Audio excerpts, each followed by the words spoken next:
accueillir, à commencer par Monsieur le maire d'Aubervilliers, Jacques Salvatore.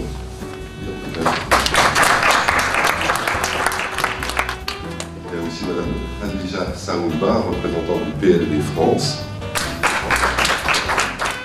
Monsieur Guy Laberty, auteur et auteur du livre dont nous allons reparler, Monsieur Jean-Didier Cabral. Monsieur le maire, Monsieur Jacques Salvatore, c'est à vous. D'abord vous dire bonjour à tous et à toutes, vous souhaiter la bienvenue à Aubervilliers. Et cette ville se veut, par sa nature, par son histoire, par son tempérament, une ville profondément internationale. Plus de 150 nationalités s'y côtoient, mais en nombre, avec des histoires respectives qui nous intéressent, qui nous passionnent, qui font que quand on habite Aubervilliers, on est plus intelligent que les autres, parce que forcément on côtoie plus de monde que les autres et qu'on a une connaissance de l'histoire. Merci beaucoup Grégory. Distingués invités, chers compatriotes, chers amis. Depuis ce 3 février 2008 où Ibni brutalement fut arraché à sa famille, ses amis, son parti, sa patrie, 5 ans déjà. Ibni a été enlevé par les forces gouvernementales au service du régime en place parce que ses idées dérangeaient et menaçaient les fondations de ce pouvoir. Après avoir liquidé physiquement le professeur Ibni Omar Mamad Saleh, le pouvoir met tout en œuvre pour liquider aussi son héritage politique. Le harcèlement sur le PLD est constant, mais nous tenons bon et malgré toutes les tracasseries, nous avons tenu cette année du 19 au 20 janvier 2013 le 3e congrès de notre parti qui fut un grand succès avec plus de 2000 participants venus de toutes les régions du Tchad.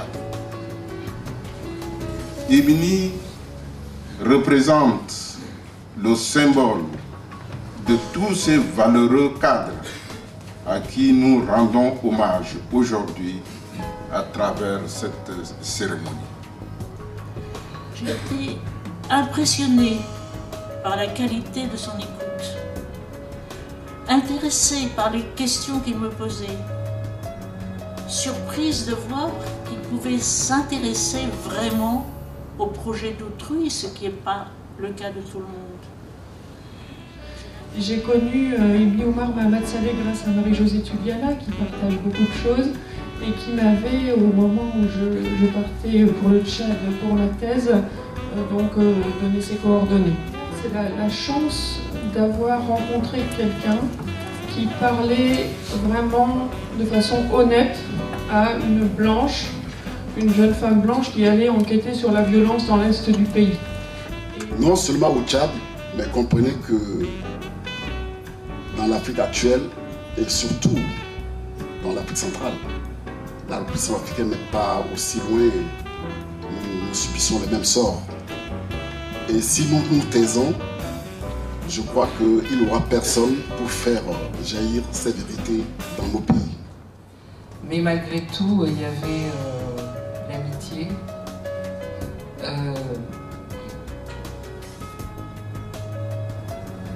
À la vie, à la mort, on va dire. Parce que là, il y a eu la mort depuis, et mon mari est Ibni, mais ça restera toujours. Ibni, après la mort de Naji, il a toujours été là pour moi. C'était un ami, c'était un frère. Que j'ai eu avec Ibni, elle était téléphonique. Suite, Guy avait appelé Ibni et m'avait présenté à lui, et donc j'avais eu l'occasion d'échanger pour la première fois quelques mots avec Ibni, dont Guy m'avait déjà plusieurs fois parlé, le connaissant depuis trop longtemps. Ibni et sa femme et leurs enfants à l'époque, elle était enceinte d'ailleurs cette année-là, et faisait partie tout simplement de nos collègues de travail. J'avoue que là, j'ai appris tout à l'heure qu'il y avait eu toute une vie clandestine qu'il avait eue même apparemment dans les années 70, d'après ce que... Engagé dès 1968 dans l'action syndicale et associative, Guy Laberty a animé puis dirigé la revue Libération Afrique. Il a rejoint tardivement le Parti socialiste unifié, dont il a été le dernier responsable des relations internationales. Membre du secrétariat international du Parti socialiste, il a été délégué national à l'Afrique du PS de 1993 à 2006, membre du Haut Conseil à la coopération internationale, au titre de la Fondation Jean Jaurès, dont il a animé l'action vers l'Afrique et l'Amérique latine. Il a été élu local socialiste de la ville de Vitry-sur-Seine dans le Val-de-Marne. À titre personnel, pour les éditions du Gris-Gris, nous qui étions jusqu'à maintenant des garnements, qui faisions de l'édition un peu sauvage et militante, on monte en première division grâce à ce monsieur, grâce au sujet qu'il traite et grâce à la figure d'Ibni. Donc je laisse la parole à Guy Laberty, que je suis très fier d'éditer. Merci, merci Vélory. Je crois que les différents témoignages qu'on a entendus sont déjà un reflet de ce qu'était Ibni, Ibni Omar Mahamat Saleh, qu'on appelle tous Ibni d'ailleurs. C'est pour ça que j'ai intitulé le livre comme ça.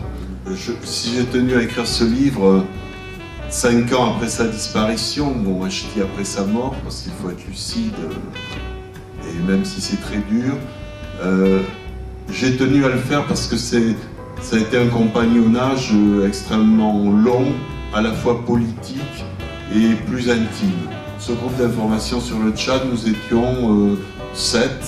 Il y avait ici à Chek, il y avait Adoum, il y avait Ibni, côté tchadien, il y avait Jacques et sa compagne, il y avait Colette Fauconnier qui est décédée, et moi-même qui était le dernier arrivant en 1975. Et j'ai insisté dans le deuxième chapitre sur ce que j'ai appelé les Palinodi assassines de la France. Pour moi, il ne fait pas de doute que les autorités françaises étaient parfaitement au courant de l'arrestation d'Ibni Omar. Gérard, effectivement, s'est battu auprès du directeur Afrique, du directeur de cabinet de Kouchner, etc. Et puis bon, on nous servait des salades. Pendant 10 jours, 15 jours, il y a eu des points de presse du Quai d'Orsay où on nous racontait du n'importe quoi. Peut-être qu'on le faisait raconter, après tout, à un haut fonctionnaire qui ne savait pas la vérité. Mais les autorités françaises savaient au plus haut niveau qu'il avait été arrêté. Et ce rapport d'enquête dit bien que Ibni Omar a été présenté à Idriss Déby le soir même, le dimanche soir. Il faut le dire aussi, les autorités françaises, en particulier au plan militaire, l'attaché de défense de l'époque, Jean-Marc Marie, est assez au courant de ce qui s'est passé. Il a lui-même parfois, de façon tout à fait privée, mais donc je ne remets pas ça sur le tapis, parler d'autres militaires français ou agents de l'ombre qui en savent beaucoup sur ce qu'a été le sort d'Ibni Omar. Je vois la couverture du livre et j'entends Johnny Hooker, I Can't Go On. Et c'était ce morceau qu'Ibni mettait toujours quand il est arrivé à la maison. Moi, si vous voulez, pour moi, c'est ça aussi la politique. Avec Gbagbo aussi, nous avions un amour commun pour la musique, le chant. Et bon, j'essaierai modestement de continuer à en faire, un peu plus publiquement d'ailleurs, parce qu'il faut bien, si j'ose dire, dans les difficultés de la lutte, se détendre, et on peut aussi mener des combats par la chanson et par la musique. La rencontre avec Ibni coïncide avec ce qu'a déjà raconté Marie-Françoise Bois. Donc j'étais à Niamey, à l'université de Niamey, entre 80 et 83, au département de mathématiques de l'université de Niamey, où enseignait aussi Ibni. À l'époque, au département de mathématiques, il y avait peu d'enseignants africains, c'était essentiellement des expatriés à l'époque. Donc Ibni faisait partie des quelques Africains qui enseignaient au département de mathématiques. Nous étions arrivés ici donc, au début des années 70 comme étudiants, et à l'époque avec le Frolina au CAD, en tant qu'intellectuels, révolutionnaires, marxisants, nous étions tous pour finir.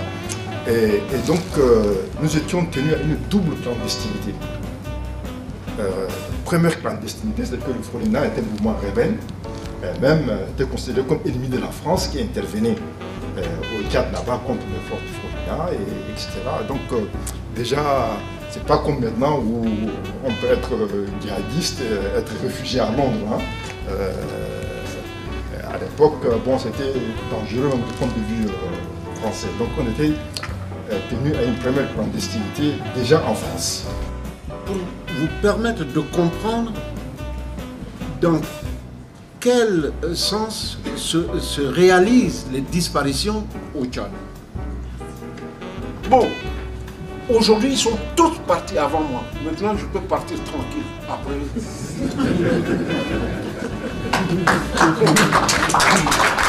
je sais pas, le docteur Outel Bono qui pensait que on peut faire du Tchad quelque chose, mais à la seule condition que le Tchad ne soit pas subordonné aux influences extérieures.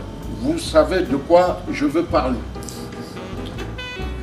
Tout est fait de manière à ce que les autochtones, c'est-à-dire les véritables enfants du pays, ne détiennent pas l'avenir de leur pays. Autrement dit, bon, ben, vous voyez, toutes ces photos d'intimité, pour moi, le Tchad, c'est le thé. Il y avait des réunions interminables à la maison, à 13, à 15, etc., autour du thé vert, etc.